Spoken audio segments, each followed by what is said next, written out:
साधकांच्या चरणी विनम्र अभिवादन करून नाशिकेत ग्रंथामध्ये प्रवेश होऊया. नाशिकेत ग्रंथाचा अध्याय 10वा. 9 अध्याय परंतु काल आपण बघितलेलं आहे. आज आता 10वा अध्याय, पातके व त्यांचा भोग.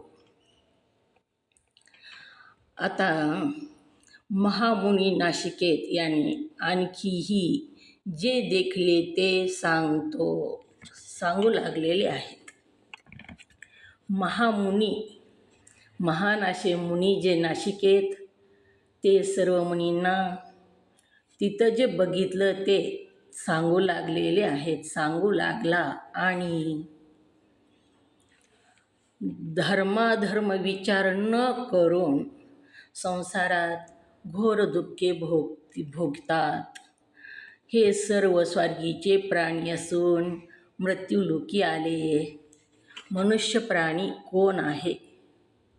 हा मनुष्य प्राणी जो आहे तो काही सामान्य नाही, तर स्वर्गीचे देवदेवतांचे जे भोग होते तो भोग भोगून पुन्हा मृत्यूलोकी आलेले आहेत.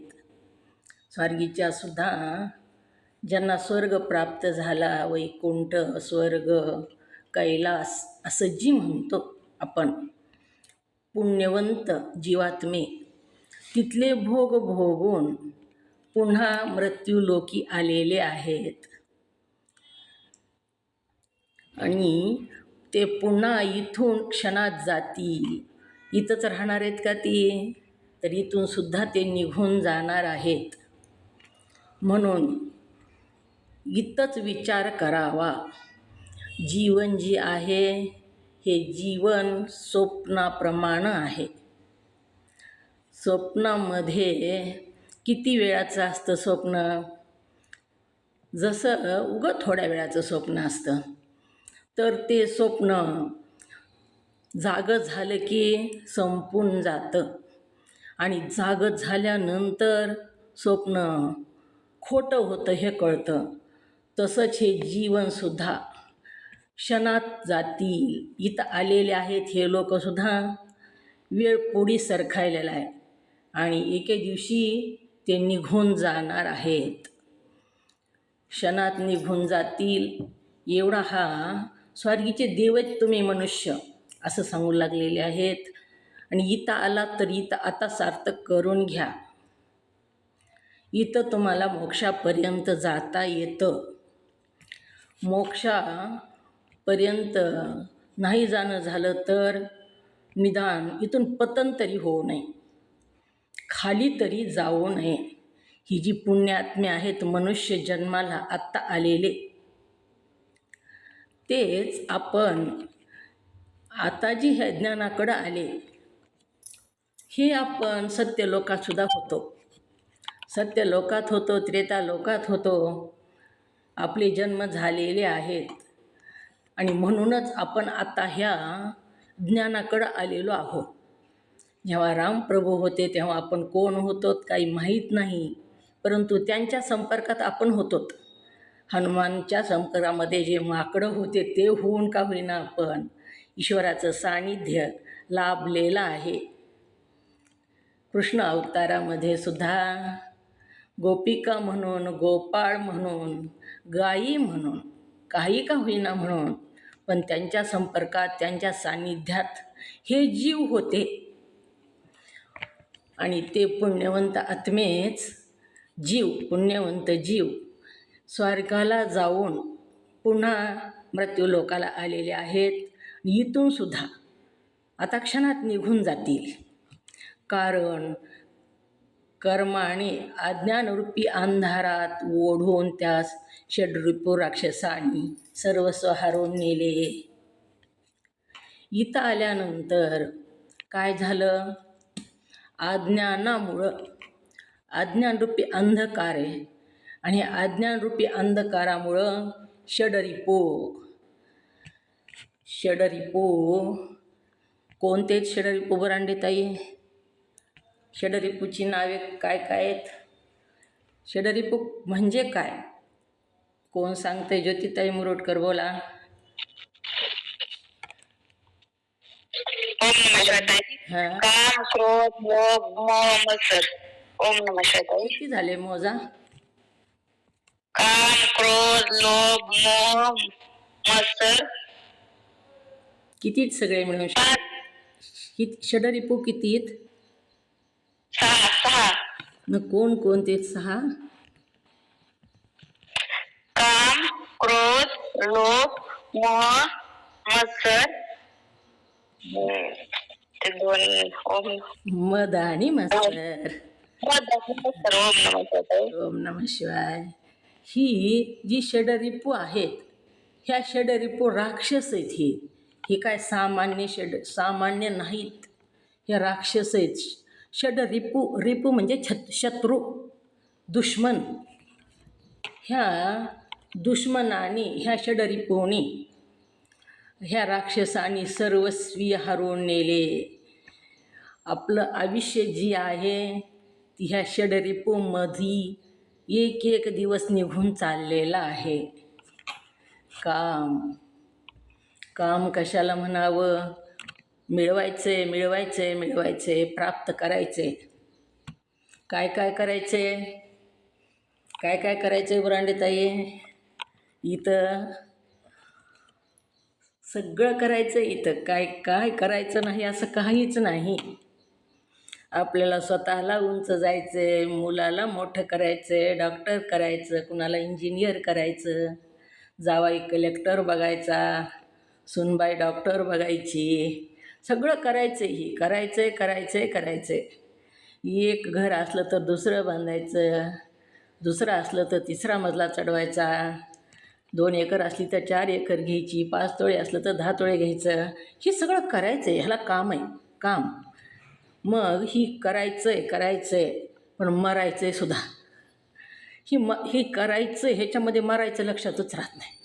विसरून गेलं मरायचंय. ती अमर असल्यासारखं वाटतं आणि ह्याच्यातच आयुष्य घालवतो. काम एकच विकार हरण करतं आयुष्य कितीतरी.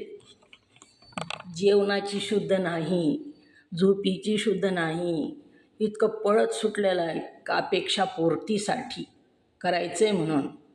मग काम, क्रोधसुद्धा राक्षस आहे. क्रोध येणारा माणूस वेडाचा झटका आल्यासारखा करतो. क्रोध आल्यानंतर आधी स्वतःला त्रास होतो.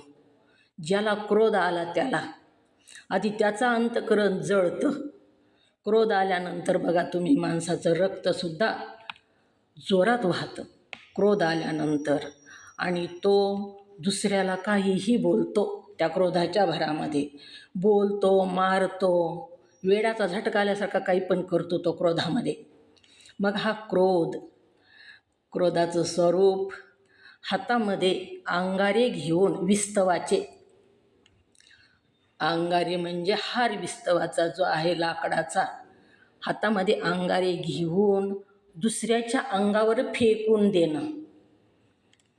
मग हातामध्ये विस्तव घेतला, लाकूड पेटलेले त्याच्या खाली जी पडलेले असतं विस्तव अंगारे, तर हातामध्ये जेव्हा घेतले तेव्हा दुसऱ्याला फेकून मारायचेच, पण आधी त्याचा त्रास कोणाला होईल?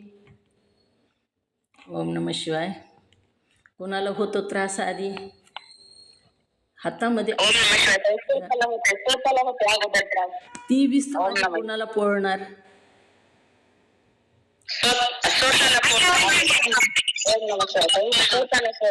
हां, ओम नमः शिवाय. हातामध्ये घेतल्यानंतर आधी हात भाजतो त्याचा स्वतःचा, आणि त्याच्यानंतर तो दुसऱ्याच्या अंगावर फेकतो.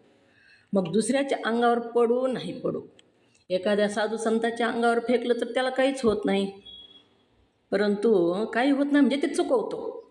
पडलं तरी काहीच त्याचा परिणाम करून घेत नाही. मग काही परिणाम करून घेतात ते ह्याच्या अंगावर पुन्हा फेकतात. असे हे षडरिपू काम, क्रोध सांगितला. ह्याच्यामध्ये काही वेळ जातो, कामनेमध्ये काही जातो आयुष्याचा वेळ, क्रोधामध्ये काही जातो, लोभ तर किती आहे. कुणाकडं काही बघितलं की मला पाहिजे, ही लोभ आहे. दुसऱ्याची वस्तू बघितली की आपल्याला ते पाहिजे. काम, क्रोध, लोभ, मोह, मद, मत्सर. मोहसुद्धा त्याचंच स्वरूप आहे. किती जरी मिळालं तरी ज्याला मिळालं वाटत नाही तो लोभी असतो. आपल्यापाशी किती आहे ह्याचा तो विचार करत नाही, दुसरंच पाहिजे.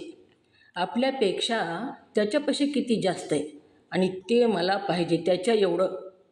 ह्याला लोभ असं म्हणावं. काम, क्रोध, लोभ, मोह, मद, मत्सर. मोहामध्ये पडतो. दुसऱ्याची वस्तू मला मिळावी मिळावी असा जो मनामध्ये विचार तोच मोह आहे. मद, मीपणा, मीच श्रेष्ठ आहे, माझ्यासारखा दुसरा कोणी नाही. मीपणा, प्रत्येक गोष्टीमध्ये मीपणा.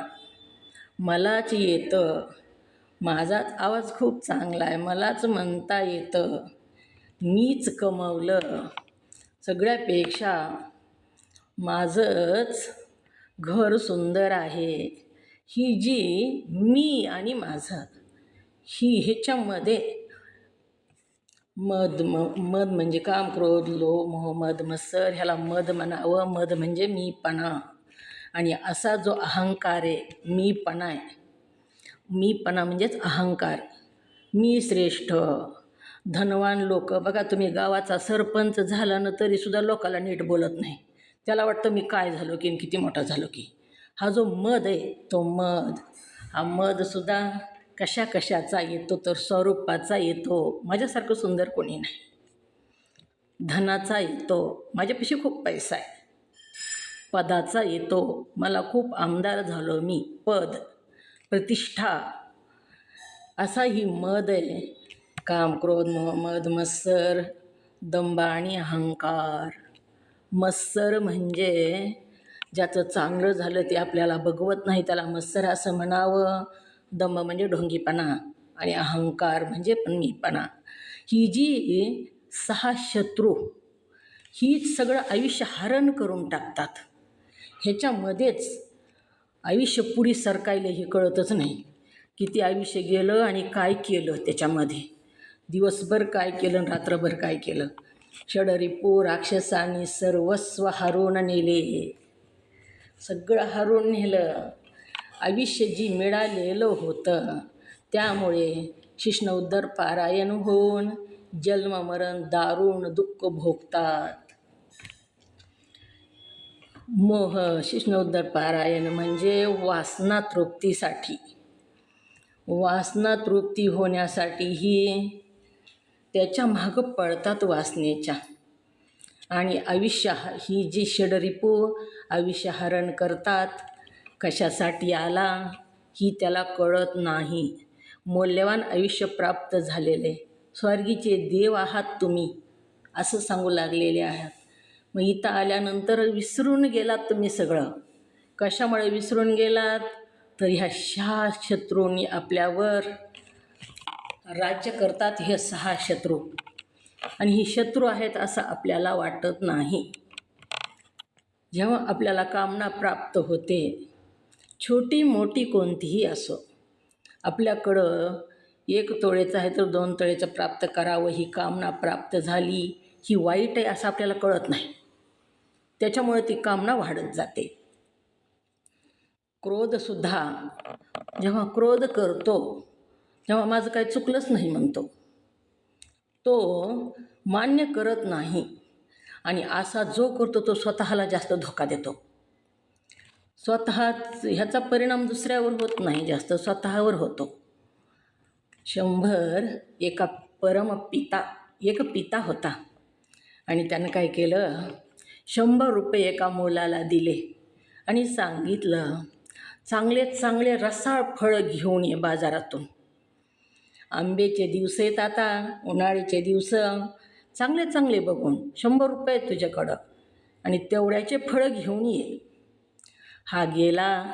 रस्त्यामध्ये माकडाचा खेळ सुरू होता आणि अनेक लोक ते खेळ बघत होते आणि हा पण तिथं उभा राहून खेळ बघू लागला.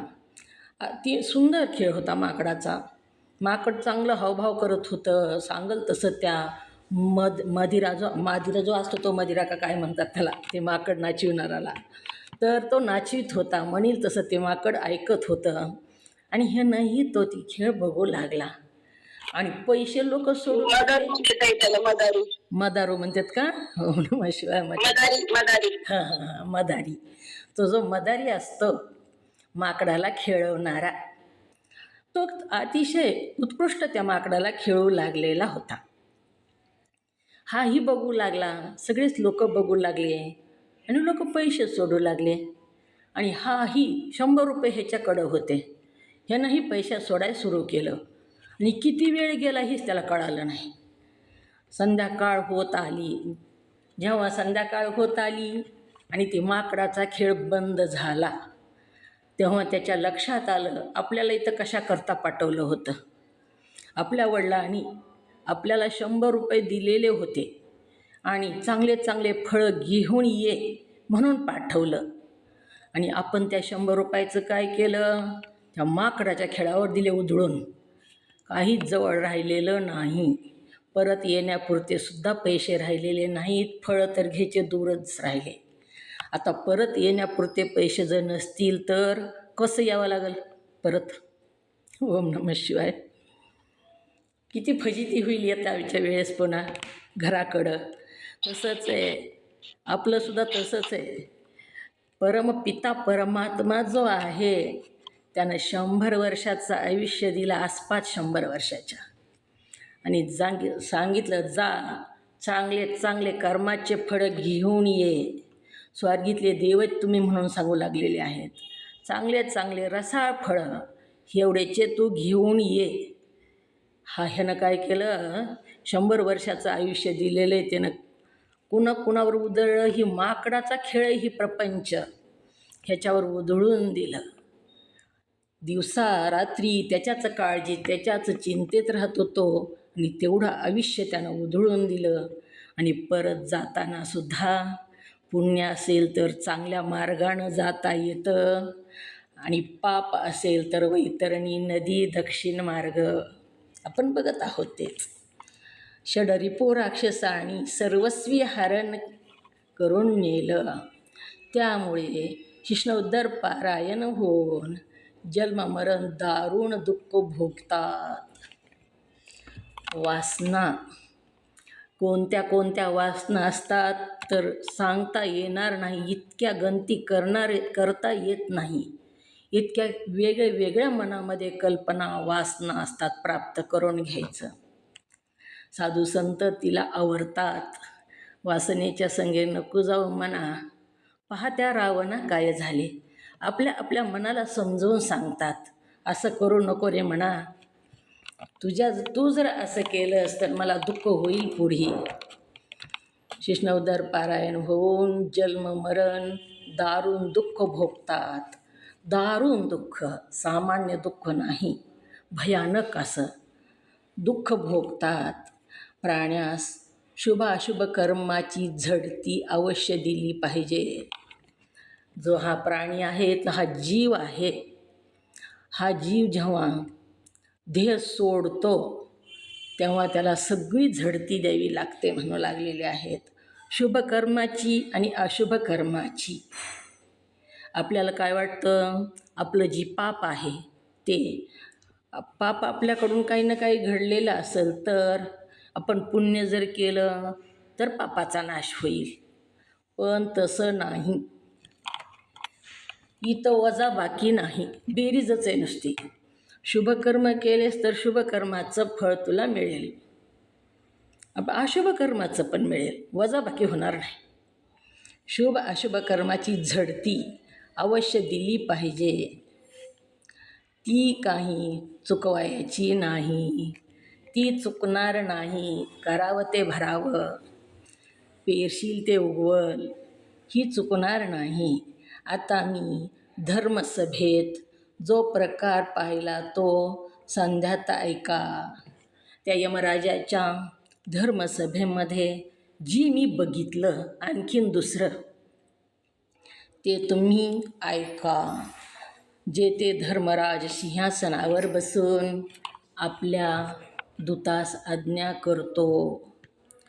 धर्मराज सिंहासनावर बसलेला आहे आणि त्याच्या हाताखालचे जी दूत आहेत त्यांना तो आज्ञा करतो की पातक्यांचा न्याय करण्यास घेऊन या. आज्ञा करतो कोण कोण महापातकी आहेत त्यांना माझ्या समोर घेऊन या. दूत प्राण्यांना धर्मराजापुढे आणतात. त्या प्राण्यांना धर्मराजा म्हणजे यमराजाच धर्मराजा आहे. धर्मराजाच्या सभेमध्ये आणतात आणि पाप पुण्य केले धर्मराजाच्या आणतात आणि त्यास विचारतात की तू काय पाप पुण्य केलेस ते सभेत खरे सांग. तुझ्या तोंडानं तू काय काय केलंस ते तूच सांग तुझ्या तोंडानं. असं तो धर्मराजा त्या जीवात्म्याला विचारतो. तू मृत्यूलोकी जाऊन काय दानधर्म केलास? तुला जी मृत्यूलोकामध्ये पाठवलं होतं ना चांगले चांगले फळं आणायला, मग कोणते कोणते फळं घेऊन आलास? काय दानधर्म केलास? व काय कुकर्म केलेस ते खरे सर्वांना सांग. जी सभा भरलेली आहे तिथं त्या सभेमध्ये उभा राहून समोर येऊन तुझ्या तोंडानं तू पुण्यकर्म काय केलंस, दानधर्म किती केलास, पुण्यकर्म किती केलंस आणि कुकर्म किती केलंस ते सुद्धा खरं खरं सांग. सर्वांच्या पुढे सांग तू खरं खरं सर्वांना सांग. शुभाशुभ कार्य व संचित जे असेल ते तेथे चित्रगुप्त दाखवतो. तो सांगू लागलेला जीव आता सांगत असताना आपण सुद्धा जर सांगू लागलो तर आपल्या हातून जे चुका झाल्या ते सांगत नाही. इथं सुद्धा आपण जे चांगलं कर्म केलं ते सांगतो. माझ्या कोण चूक झाली किंवा मी ही वाईट कर्म केलं असं कुणीही सांगत नाही. पण कर्माचा हिशोब कसा आहे बघा.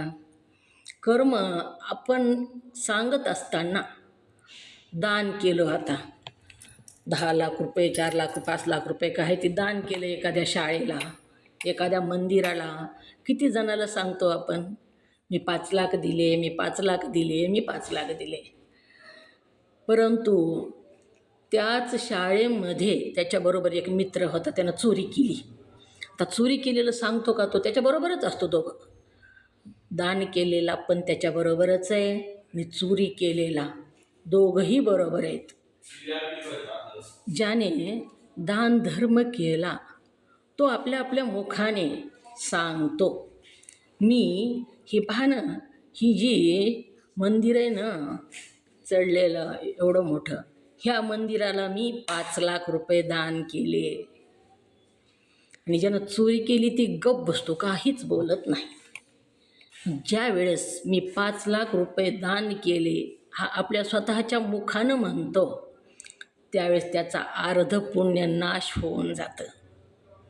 पुन्हा दुसऱ्याला सांगतो मी ह्या मंदिरासाठी 5 लाख रुपये दान केले, तेव्हा त्याच्यातला अर्ध संपून गेलं. असं सांगून सांगून सांगून सगळा पुण्याचा नासाडा करून टाकतो. काहीच जवळ ठेवीत नाही. पुण्य केलं पण गुप्तदान खूप प्रखर सांगितलेलं आहे. लोकांना सांगितलं म्हणजे काय होणार आहे, पण तसं वाटत नाही. काय नाव घेतलं म्हणजे उलट आपलं नुकसान होईल. नाव घेण्यामुळं आपलं सगळं पुण्य नासून चाललं. ती विनाकारण पुण्य केलं ती केलं इतकी मेहनत करून, आणि ती लोकांना सांगण्यानं, आपल्या आपल्या मुखानं दुसऱ्याला सांगण्यानं ते नाश होऊन जातं. पण तसं वाटत नाही. मी केलेलं सगळ्याला सांगावं, माझं नाव घ्यावं वाटतं. कुठं बी सभेमध्ये जे सत्कर्म केलं, दानधर्म केलं तर मग शुभ अशुभ कार्य व संचित जे असेल ते इथे चित्रगुप्त दाखवतो. तो तिथं सांगतो, पण सत्कर्म केलेलं सांगतो तो पण तिथं. आपणच आहेत ना तिथं गेलेले, जीवच आहे हा. ही देह तर पडला जड इथंच, मग इथलाच स्वभाव तिथं सुद्धा राहिला. जी दान धर्म सत्कर्म केलं तेच आपल्या मुखानं तिथं सांगाय बघतो, परंतु लगेच चित्रगुप्त तांडण करायला तिथंच उभा आहे, तिथंच असतो आणि तो दाखवतो, त्याची कॅशिएट तो दाखवतो. ही तू केलेलं नाहीस का? ही जी पाप कर्म आहे ही कोण आहे करायलेलं? व्हिडिओ काढलेला आहे जशाला तसा दाखवतो. ते धर्माधर्माचा विचार करणारे पुष्कळ महासभासद बसले आहेत. तिथं एक नाही अनेक सभासद आहेत. कुणावरही अन्याय होऊ नये, जी कर्म केलं तेवढ्याचा भोग त्याला प्राप्त व्हावा. तिळा इतका सुद्धा अन्याय कुणावरच होत नाही. धर्मराजाच्या सभेमध्ये जास्तीची शिक्षा दिली जात नाही. जी आहे ती पुण्याचं फळ आणि पापाचं फळ दोन्हीचंही फळ दिलं जातं.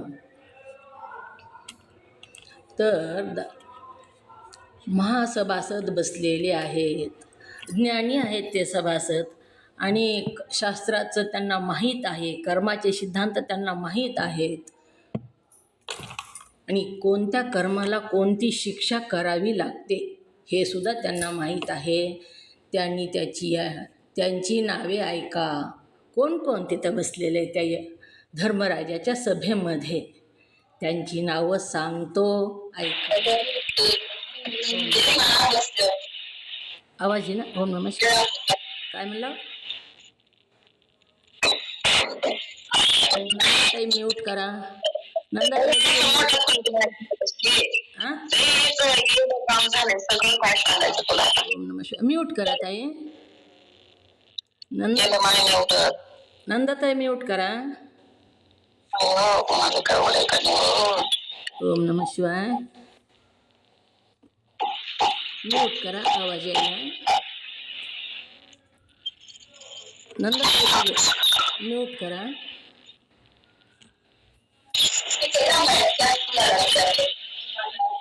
ओम नमः शिवाय. ओम नमः शिवाय. म्यूट करा. शुभाशुभ कर्मची तर तिथं म्यूट करा ताई. ओम नमः शिवाय. व्यत्यय आलं ना सगळंच विसरून जातं बघा सांगायचं, पण काय सांगितलं आणि काय नाही सांगितलं ते लक्षात येत नाही. कसं असतं, आता व्यत्ययाचं सांगते तुम्हाला थोडंसं. म्हैस असते, रोज 10 लिटर दूध देते ती म्हैस. एकच तोटा उडवा त्याच्या पुढे तुम्ही करून बघा, 1 कपभर बी दूध देत नाही ती. जी भाव चढते ती तिला काहीच कळत नाही. पुन्हा तसंच होतं इथं सांगताना. मध्ये व्यत्यय आला की काय सांगितलं होतं की पुढे काय सांगायचं की काहीच लक्षात येत नाही. तर कुठपर्यंत आलं तर काय सांगत होते मी? ओम नमः शिवाय. बोला, तुमचं आहे का लक्ष? माझं गेलं कुठं? आणि त्या सभेमध्ये जे लोक बसलेले असतात सांगत होतात. हो. चित्रगुप्त ओम नमः शिवाय. सांगत होते. तिथं अनेक लोक बसलेले आहेत न्याय देण्यासाठी. एकाच्या मनावर न्याय नाही. न्यायमूर्ती ज्यांना अनेक कायदे माहीत आहेत कर्माचे ते तिथं. मग कोण कोण बसलेले तिथं? त्यांची नावे सुरवर, गंधर्व आणि ऋषी. अनेक सुरवर गायन करणारे लोक बसलेले आहेत. गंधर्व, सुरवर म्हणजे सुरामध्ये जे पटाईत आहेत, ज्यांना सूर माहीत आहे, सप्तस्वर. गंधर्व म्हणजे गायन करणारे, आणि ऋषी अनेक तपनिधी तपश्चर्या केलेले ऋषी.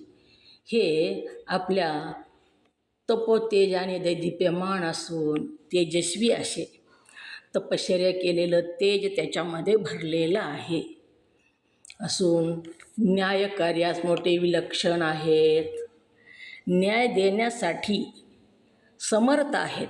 सगळं त्यांना माहीत आहे. कायदे कोणत्या पापासाठी कोणती शिक्षा करायची आणि कोणत्या पुण्याईसाठी कोणतं फळ द्यायचं ही माहीत असणारे असे न्यायकार्यात मोठे विलक्षण आहेत, दैदिप्यमान असून विलक्षण आहेत ते वशिष्ठ, शक्ती, ऋषी, पराशर, अंगिरा हे ऋषींचे नावं सांगू लागलेले आहेत.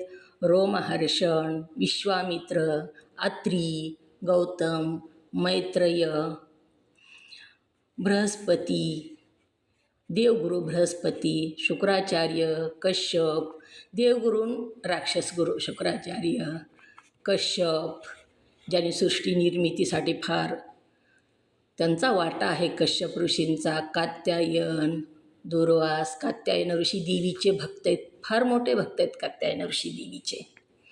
ह्या कात्यायन ऋषींनी देवीची भक्ती मुलगी म्हणून केलेली आहे.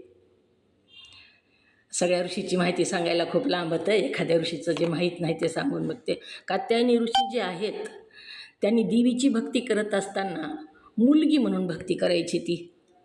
मग अनेक लोकांनी विचारलं, तुम्ही सगळे लोक देवीची भक्ती करत असताना आई म्हणतात देवीला आणि तुम्ही मात्र मुलगी म्हणता. तेव्हा कात्यायन ऋषी म्हणू लागले, आई म्हणलं तर आईनं आपल्याला सांभाळावं, काहीतरी द्यावं ही अपेक्षा असते. आणि मुलगी जर म्हणलं तर आपण तिला द्यावं वाटतं. मुलीनं मला काहीतरी आणून द्यावं अशी अपेक्षा नसते पित्याची, माता पित्याची. आपणच मुलीला द्यावं वाटतं, मुलीनं मला द्यावं असं वाटत नाही. असे कात्यायन, दुर्वास ही महादेवाचे अवतार आहेत, दुर्वास रुद्राचे अवतार आहेत. ही जानुवर्ण, व्यासदेव, भारद्वाज, वर्तन, गोभील, मरीची, भृंगू. मरीची ऋषी ज्याने हरणीचा जन्म घ्यावा लागला त्या ऋषीला, अंतकाळी स्मरण केलं म्हणून हरणीचं. भृंगू, कपिल, यज्ञवल्क्य, जमदाग्नी, मार्कंडेय, सभास्थानी शोभून असून शिवाय सनत कुमार. मार्कंडेय ऋषी म्हणजे आपण जे शिवलीला अमृतचा 11वा अध्याय वाचता ना, सगळ्यांना माहिती आहे आपल्याला, त्याच्यामध्ये 12 वर्षाचं आयुष्य 12 कल्पाचं प्राप्त करून घेतलं त्यांनी रुद्राध्यायाच्या साधनेनं, ते मार्कंडेय ऋषी. सभास्थानी शोभत असून शिवाय सनत कुमार, सगळ्यात श्रेष्ठ ऋषी सनत कुमार. ही सनत कुमार जी आहेत ती ब्रह्मदेवाचे मानसपुत्र. मानसपुत्र कशाला म्हणतात नवीन लोकाला कळावं सांगा ज्योतिताई. पहिल्या दिवशी सांगितलं मी मानसपुत्राचं. ओम नमः शिवाय ताई. म्हणजे असं मानलेले पुत्र म्हणजे त्याला मानसपुत्र म्हणतात ना. ओम नमः शिवाय. कोण सांगते मानसपुत्र? सांगतं का कुणी? तर सनत कुमार हे जे ब्रह्मदेवाचे मानसपुत्र आहेत. मानसपुत्र म्हणजे सृष्टी निर्मितीच्या वेळी स्त्रीच निर्माण केलेली नव्हती ब्रह्मदेवानं. आपल्या प्रत्येक अंगाला अमृत चोळायचं आणि त्याच्यापासून पुत्राची निर्मिती करायची. असे 7 ऋषी पहिल्यांदा ब्रह्मदेवानं उत्पन्न केलेले आहेत. आणि त्याच्यामध्येच सनत कुमार म्हणून 4 कुमार उत्पन्न केले. आपल्या शरीराला अमृत चोळून, तिथं स्त्री नव्हती तेव्हा ब्रह्मदेवाच्या शरीरापासूनच सनत कुमार निर्माण केले. आणि ब्रह्मदेवाचं काम होतं सृष्टी उत्पत्ती करायची. तर मग ब्रह्मदेवानं सांगितलं ह्या पुत्रांना आपल्या की तुम्ही आता 8 वर्षाचे जेव्हा झाले, 8 वर्षाचं होईपर्यंत ब्रह्मदेव काहीच म्हणलेले नाहीत.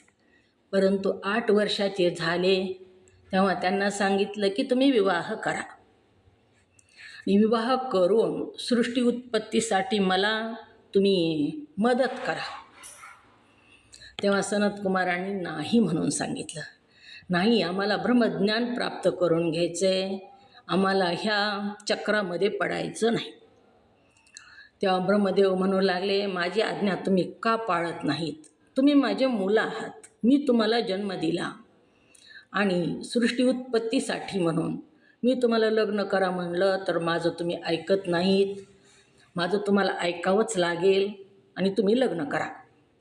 तेव्हा सनत कुमारांनी सांगितलं, नाही, नाही बाबा, तुम्ही काही जरी म्हणलात तरी आम्हाला लग्न करायचं नाही. तेव्हा ब्रह्मदेवाला क्रोध आला आणि ब्रह्मदेवाने ह्या 4 जे कुमार होते ह्यांना शाप दिला. मोठेच होणार नाहीत म्हणले, तुम्ही हाय तेवढेच राहताल. मग ही सनत कुमार जे ऋषी आहेत ते अजूनही 8 वर्षाच्या बालकासारखेच आहेत. कोट्यावधी वर्षाचं आयुष्य आहे ह्यांचं, सत्ययुगाच्या बी आधी. परंतु ते अजूनही त्यांचं तेज, त्यांचं ज्ञान, 8 वर्षाच्या मुलाचं जसं गोंडस रूप असतं, तेज असतं, तसंच ह्या सनतकुमार ऋषीचं तेज आहे. असे सनतकुमार, सुतनू, भानुराज, पुलस्त्य, शुक्र, गांगाचार्य. म्हणजे ओम नमः शिवाय म्हणजे अमृतापासून ते उत्पन्न झाले त्यांना मानस म्हणावं का? अंगापासून, ब्रह्मदेवाच्या अंगापासून, शरीरापासून. हो ना, ते म्हणजे अमृत चोळल्यानंतर उत्पन्न झालेले तेच ना. हां, ब्रह्मदेवाला कसं म्हणजे ज्या अवयवापासून उत्पन्न करावं वाटलं त्या अवयवापासून ते ऋषींना उत्पन्न. आत्री ऋषी डोळ्यापासून उत्पन्न केलेले, त्याच्यामुळे आत्री नाव आहे. आत्री म्हणजे डोळा. आता कामदेवाची जांघेपासून उत्पन्न केली, उजव्या जांघेपासून उत्पन्न केलेले आहेत कामदेव. डाव्या मांडीपासून संध्या उत्पन्न केलेली मुलगी. असं आपल्या आपल्या शरीरापासून त्यांना आता सृष्टी तर निर्मिती करायची होती ब्रह्मदेवाला, आणि कशी करावी ही कळेना ना सुरुवातीला, आणि कुणाच्याच लक्षात येत नाही सुरुवातीला. ब्रह्मदेवाच्या सुद्धा लक्षात आलेलं नाही.